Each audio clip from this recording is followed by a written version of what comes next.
నమస్తే అండి. నా పేరు డాక్టర్ సంధ్య. మనం ఈ వీడియోలో డిస్కస్ చేసుకోబోయే హెల్త్ ప్రాబ్లమ్ ఏంటంటే డయాబెటీస్. అసలు డయాబెటీస్ ఎలా వస్తుంది? మనం ఎటువంటి ఆహార నియమాలు పాటించాలి? అలాగే హోమియోపతి మెడిసిన్స్ మీరు కరెక్ట్‌గా వాడుకోగలిగితే షుగర్ అనేది చాలా కంట్రోల్‌గా ఉంటుంది. సో, అటువంటి మెడిసిన్స్ గురించి కూడా నేను మీకు ఈ వీడియోలో తెలియజేస్తాను. అండ్ అసలు ఈ మొదటిగా ఈ డయాబెటీస్ అనేది ఏంటంటే మనకి ఒక టైప్ 1, టైప్ 2 డయాబెటీస్ అని అంటూ ఉంటాం. అండ్ ఇప్పుడు టైప్ 3సి అని కూడా వస్తూ ఉంటుంది. ఒక 3 ఆర్ 4 టైప్స్ ఆఫ్ డయాబెటీస్ అనేది ఇప్పుడు మనకి డివైడ్ చేశారు. మోస్ట్‌లీ ఎక్కువగా తెలుస్తుంది ఏంటంటే టైప్ 1, టైప్ 2 అండ్ టైప్ 1 అనేది మనకి ఇమ్యూనిటీ బేస్డ్ అంటే ఇది జెనెటిక్‌గా రావచ్చు. చిన్న పిల్లల్లో వాటిలో ఎక్కువ చూస్తూ ఉంటాం. ఇంకా టైప్ 2 ఏంటంటే ఎక్కువగా మనకి 35-40s ఉండే వారిలో రావడం. అంటే ఇప్పుడు ఎక్కువగా చూస్తున్న డయాబెటీస్ ఏంటంటే టైప్ 2 డయాబెటీస్. సో, మీకు ఈ వీడియోలో టైప్ 2 డయాబెటీస్ గురించి నేను మీకు వివరిస్తాను. అసలు మొదటిగా ఈ టైప్ 2 డయాబెటీస్ మనకి ఎలా వస్తుందంటే, మనకి సహజంగా ఈ బాడీకి గ్లూకోజ్ అనేది మనకి కావాలి. ఎనర్జీ ఒక గో టు సోర్స్ లాగా మనకి ఎనర్జీ అనేది కావాలి. ఈ బాడీ ఏం చేస్తుందంటే, మన కార్బోహైడ్రేట్స్ మెయిన్‌లీ కార్బోహైడ్రేట్స్ మనం ఆహారం నుంచి కానీ, ద్రవ పదార్థాల నుంచి కానీ తీసుకున్న ఫుడ్స్ నుంచి ఏంటంటే, ఇది మనకి ఎనర్జీ అనేది క్రియేట్ చేసుకుంటూ ఉంటుంది. సో, ఇదేం చేసిద్దంటే, మనకి గ్లూకోజ్ ఈ ఎనర్జీని మనకి బాడీలోని ప్రతి సెల్‌కి క్యారీ చేస్తుంది. అది. సో, అదేంటంటే మనకి ఎనర్జీ అన్నమాట గ్లూకోజ్ అనేది. మనకి ఈ ఎక్కడి వరకి ఇది మనకివ్వాలి, ఏ పాయింట్‌లో మనం ఆపేయాలి అనేది గ్లూకోజ్‌కి మనకి గైడ్ చేసే ఏంటంటే ఒక ఇన్సులిన్ అనేది ఒక హార్మోన్ మీకు గైడ్ చేస్తుంది. సో, ఇదొక కీ లాగనమాట. ఆ కీ ఇచ్చిన వెంటనే గ్లూకోజ్ అనేది వెళ్తుంది. సో, ఎక్కడైతే మనకి ఆపేస్తుందో అక్కడ మనకి గ్లూకోజ్ అనేది ఆగాలి.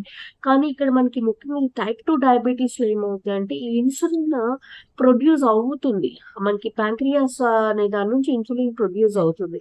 బట్ ఏంటంటే అది తగినంత ఉండకపోవడం. లేదు అంటే మనకి అది ఇన్సులిన్‌కి బ్లడ్ సెల్స్ అనేవి సరిగ్గా రెస్పాండ్ అవ్వకపోవడం అనేది 2 రకాలుగా ఉంటాయి. సో, దీనివల్ల ఏమవుతుందంటే గ్లూకోజ్ మీకు క్యారింగ్ చేస్తూ ఉంటుంది. దానికి ఒక ఫైనల్ డెస్టినేషన్ అనేది రీచ్ అవ్వడం కూడా మనకి తెలియదు. సో దట్ అదేంటంటే మనకి బ్లడ్ స్ట్రీమ్‌లో అలాగే ఎక్కువ వెళ్ళిపోతా ఉంటది. సో, అదేంటంటే మనకి హై బ్లడ్ షుగర్ లెవెల్స్‌కి వెళ్ళిపోతా ఉంటుంది.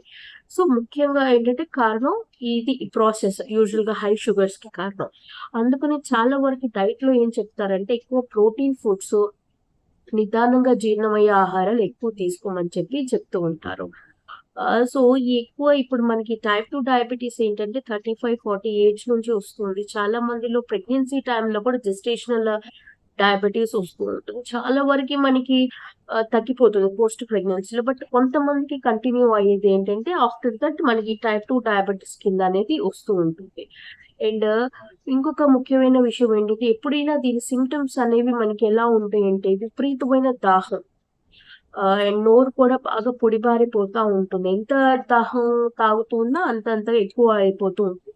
అండ్ బాగా సన్నగా అయిపోతూ ఉంటారు. And frequent urination and day and night బాగా యూరినేషన్ ఉంటుంది. చాలా ఆఫెన్సివ్ స్మెల్ వస్తూ ఉంటుంది. అండ్ బాగా డార్క్‌గా అయిపోతూ ఉంటారు మనుషులు కూడా. సో, ఇవి జనరల్ డయాబెటిక్ సింప్టమ్స్. అలాగే చేతులు, కాళ్ళు కూడా బాగా తిమ్మిరలుగా ఉంటూ ఉంటాయి. ఇవి సహజమైన సింప్టమ్స్. అండ్ వెయిట్ లూజ్ అనేది కూడా చాలా ఎక్కువగా లూజ్ అయిపోతారు. సన్నగా అయిపోతూ ఉంటారు. సో, ఇవి మనకి సింప్టమ్స్ అనమాట. సో, అసలు మనం వీటికి హోమియోపతి మెడిసిన్స్ ఎలా ఉంటాయంటే, మీకు హోమియోలో మెడిసిన్స్ అనేవి ఏం చేస్తాయంటే అండి, మీరు డయాబెటిక్ తోటి సఫర్ అవుతున్నా, లేదంటే ప్రీ డయాబెటిక్ కండిషన్స్‌లో ఉన్నా ఏంటంటే, అది మీకు ఇంకా మనకి పెరగకుండా చేస్తాయి. అండ్ ఇవి మీకు బ్లడ్ గ్లూకోజ్‌తో పాటు గ్లిజరైడ్స్‌ని పెరగనివ్వవు. అలాగే మీకు కొలెస్ట్రాల్‌ని కంట్రోల్‌లో ఉంచుతుంది. అండ్ మనకి చాలా హార్మోన్స్‌ని బ్యాలెన్స్‌డ్‌గా ఉంచుతాయి. పర్టిక్యులర్‌లీ హోమియో మెడిసిన్స్ మీకు. అండ్ ఇప్పుడు మనకి ఇది హోమియో మెడిసిన్స్ ఏంటంటే మీకు హార్ట్ హెల్త్ కూడా ఇంప్రూవ్ చేస్తాయి. ఎందుకంటే డయాబెటిస్ అనేది మీరు ఈవెన్ ఎంత కంట్రోల్ ఉన్నా మనకి ఒక క్రానిక్ డయాబెటిక్ అయ్యేటప్పటికి నరాలనేవి ఎంతో కొంత సఫర్ అవుతూ ఉంటాయి.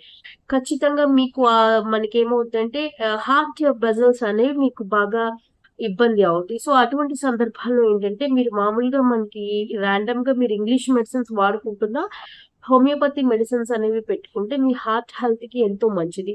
అండ్ పర్టిక్యులర్‌గా ఈ షుగర్ వచ్చినప్పుడు ఏంటంటే బీపీ అనేది కూడా కొంతకాలానికి వస్తుంది. అలాగే థైరాయిడ్ ఇష్యూస్ కూడా వస్తూ ఉంటాయి. సో, వాటన్నిటికి మనకి కంట్రోలింగ్‌గా ఏంటంటే హోమియో మెడిసిన్స్ అనేవి మీకు చాలా బెటర్‌గా ఉంటాయి. అండ్ అటువంటి వాటిల్లో మీకు మంచిగా హెల్ప్ చేసే హోమియో మెడిసిన్స్ ఏంటంటే జనరల్ మెడిసిన్స్ ఇప్పుడు నేను చెప్పేవి natrum fast and natrum sulphur. So ఇది మార్నింగ్ ఒకటి 12x లో ఒక 4 టాబ్లెట్స్ అండ్ ఈ నైట్ టైం ఆఫ్టర్ ఫుడ్ ఇంకొకటి 12x లో ఒక 4 టాబ్లెట్స్ పెట్టుకుని అంటే క్రానిక్ గా వాడను 6 months వాడిని మీకు ఆ బెనిఫిట్స్ అనేవి ఉంటూ ఉంటాయి.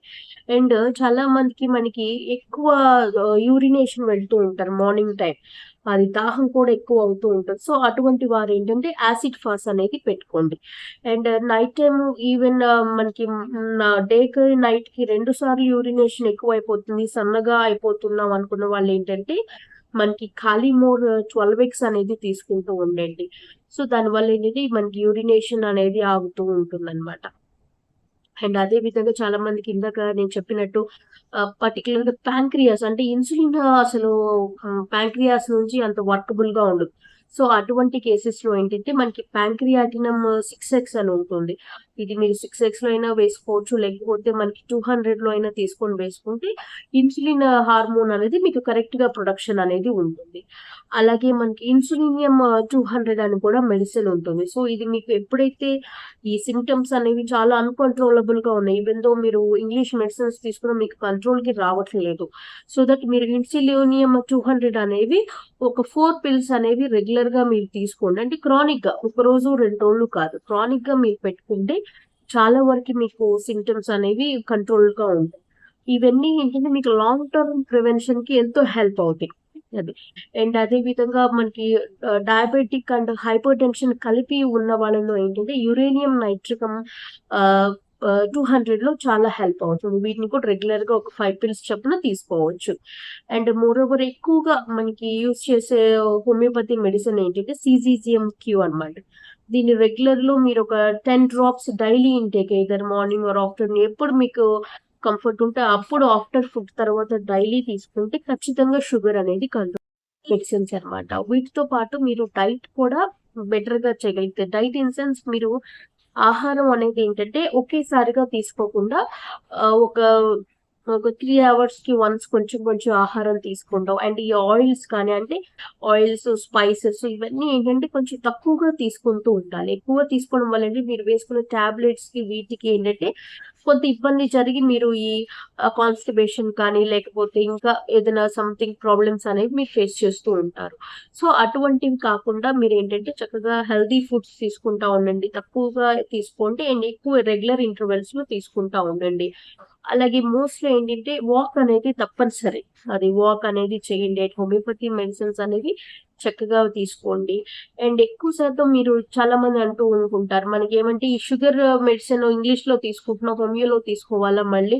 లేకపోతే ఇది ఎక్కువైపోయి మనకి బాగా లో వెళ్ళిపోతాం అని చెప్పి అనుకుంటూ ఉంటారు. ఖచ్చితంగా అలా కాదండి. హోమియోపతి మెడిసిన్ ఏంటంటే మీకు బ్లడ్‌లో మనకి గ్లూకోజ్ అనేది మీకు అంటే ఎంత వరకి ఉండాలో అంతే ఉంటుంది. అంతకన్నా లోవర్ పాయింట్‌కి మీకు ఖచ్చితంగా చేయదనమాట. సో దానివల్ల మీరు ఎటువంటి హైపోగ్లైసెమిక్ కండిషన్స్‌లోకి ఖచ్చితంగా వెళ్ళరనమాట. సో మీరు ఏ ఇంగ్లీష్ మెడిసిన్స్ వాడుకుంటున్నా అట్‌లీస్ట్ ఇవి ఒక 5 డ్రాప్స్ వేసుకోండి. చాలా వరకు మీకు ఎంతో బెనిఫిట్స్ అనేవి లాంగ్ టర్మ్‌లో మీరు పొందుతారు.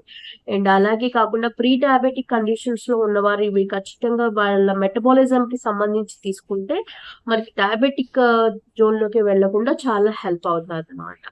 And thank you for the watching.